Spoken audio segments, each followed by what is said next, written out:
Well, we've got an absolutely gorgeous piece of spot on mid-century Copeland Spode. India tree is the design.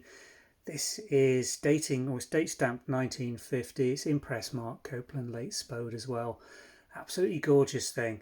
Lovely burnt, glowing, orangey, hand applied decoration. This is a transfer printed design, as you can see. This is all transfer printed, and then the decorators come in and put all this orange red design with the black on the actual tree.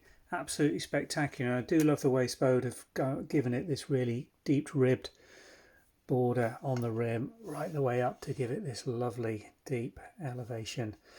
Now there is a little bit of wear on these rims. This is quite often the way where they've used a very strong enamel around the outer side to detail it, but it's in good enough condition considering its age and displays absolutely beautifully. I do particularly love this little butterfly detail they've put in here. Just look at him, gorgeous little bit of detailing. Let's show you the marks on the rear. Here we go.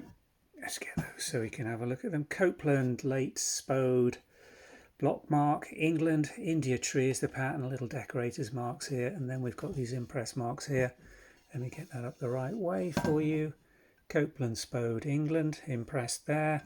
And then the date stamp looks like it's probably June 50. So middle of the middle year of the last century for this platter, and a gorgeous piece of classic Spode in this very well recognised India tree design.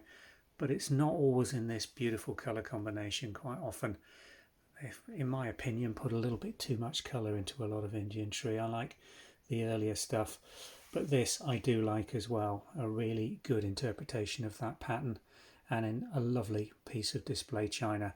Spode, 1950s, June, India tree in red. Description link below takes you through to the Vintage and Antiques website where this platter is going on sale from us in the UK. Thanks for watching.